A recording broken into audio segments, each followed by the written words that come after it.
Of all the prophets mentioned in the Qur'an, each chosen, each guided, there is only one whose marriage story Allah chose to reveal. Not Adam, not Ibrahim, not Yusuf, only Musa alayhi salam.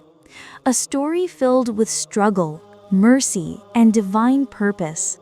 Because when Allah tells a story, it's never just history, it's guidance. This is the story of how Prophet Musa alayhi salam got married. Musa grew up in the palace of power, surrounded by luxury, yet carrying the heart of a believer. Musa had seen injustice before, but that day it unfolded right before his eyes. Two men were fighting in the streets of Egypt. One was from his own people, Bani Israel, weak, oppressed, crying out for help. The other, an Egyptian, from the people of Pharaoh, proud, arrogant, and cruel. Musa rushed forward, intending only to stop the fight. He pushed the oppressor away. One strike, one moment, and the man fell, lifeless. Silence filled the air. The streets that once roared with anger turned still. And Musa froze, his heart heavy with realization. He hadn't meant to kill him. He didn't plan it. But the man was gone, and Musa whispered, trembling, "My Lord, I have wronged myself, so forgive me." And Allah forgave him. But forgiveness didn't erase the danger. Word spread quickly through the city. The court of Pharaoh burned with anger. An Israelite had killed an Egyptian, and that Israelite was none other than the man they had raised as a prince. The next morning, Musa walked the streets quietly, unsure what to do. Then he saw the same man, the one he had helped the day before, fighting again. And Musa said, tired, "You are clearly in the wrong." Before Musa could do anything, the man shouted, "Do you intend to kill me as you killed someone yesterday?" The words echoed through the marketplace. People turned, whispers spread, and the secret was no longer a secret. At that moment, a man came running from the far end of the city, breathless, desperate. "O Musa, the chiefs are plotting to kill you. Leave the city at once." Musa didn't hesitate. He looked around at the palace he had once called home, at the people he had tried to protect, and he turned away. He left the city filled with fear and hope, saying, "My Lord, save me from the wrongdoing people." He didn't have food, he didn't have direction. He just walked, trusting that Allah would guide his steps.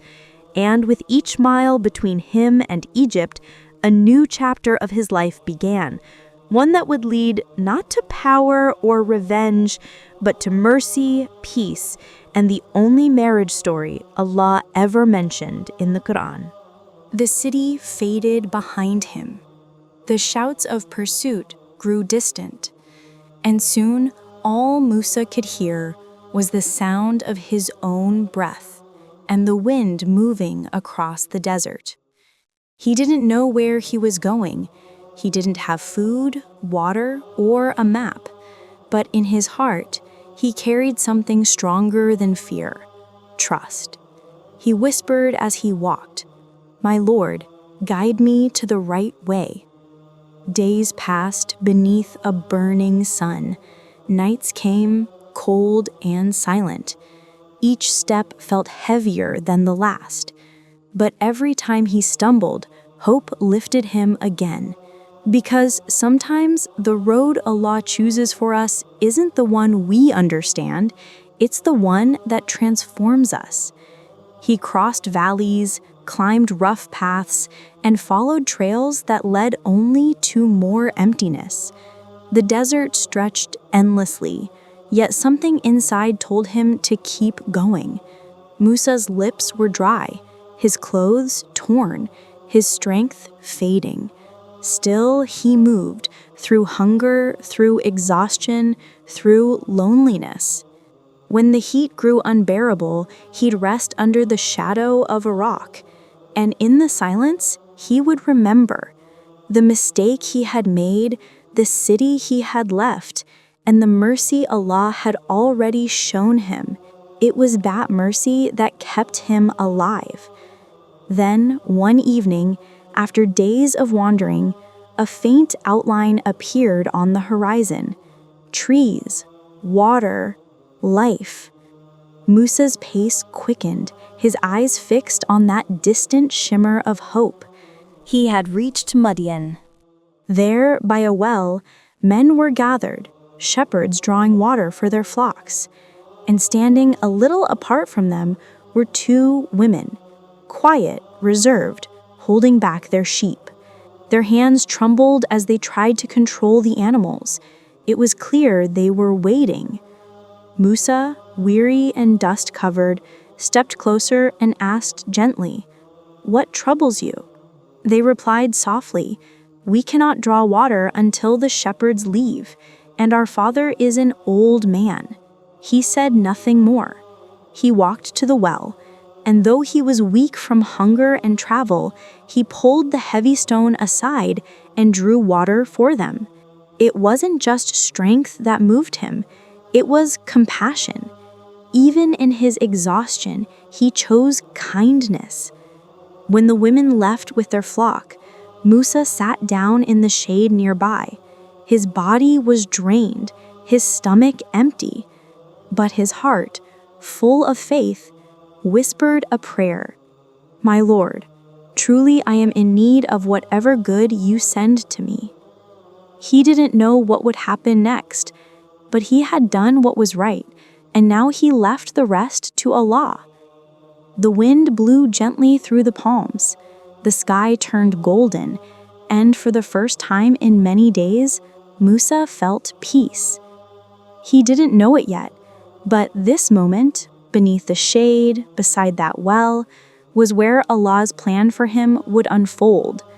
The day faded into calm evening. The sound of the well quieted, and Musa sat beneath the shade, his head lowered in silent gratitude and exhaustion.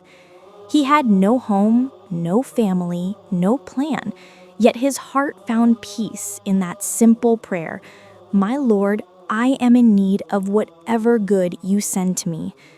Then footsteps approached.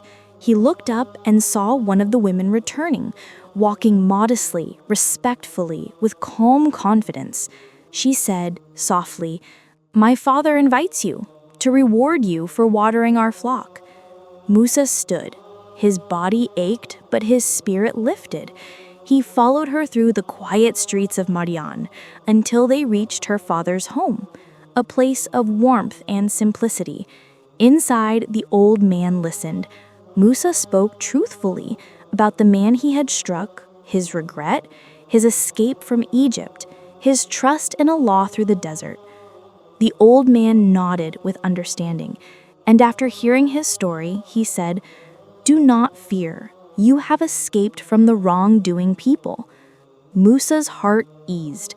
After days of fear and wandering, he found safety, not in walls or armies, but in the kindness of a believer. One of the daughters said to her father, "Oh, my father, hire him. Indeed, the best one you can hire is the strong and the trustworthy." The father smiled, seeing her sincerity. He turned to Musa and said, "I wish to marry you to one of my 2 daughters on condition that you serve me for 8 years. If you complete 10, it will be from your own goodness." Musa agreed, and so began a new chapter, one written with patience, humility, and divine mercy. He worked faithfully, fulfilling his years in gratitude, and Allah blessed his home with peace. The man who once fled in fear now lived with honor, love, and stability, proof that Allah's plans never fail. Lessons from Musa's journey. 1. Allah's mercy after mistakes. Musa alayhi salam made an unintentional mistake, yet Allah forgave him and guided him to a future better than anything he left behind. No sin is greater than Allah's mercy when repentance is sincere. 2. The value of trust and character. He was chosen for marriage not because of wealth or power, but because he was strong and trustworthy. True worth is not in status, but in integrity. 3. Goodness in every step. Even when he was exhausted and hungry, Musa helped others. When you do good purely for Allah, goodness always finds its way back to you. 4. Patience brings peace. Every hardship led him closer to ease. From fear to forgiveness, from loneliness to love, every step was part of Allah's plan. What feels like delay is often preparation. Musa arrived in Madian as a fugitive. He left as a husband, a provider, and a man of faith.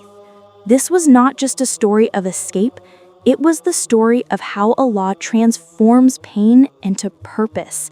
And that's why it remains the only marriage story Allah chose to mention in the Qur'an. If you enjoyed this story, don't forget to like, subscribe, and turn on the notification bell for more inspiring stories.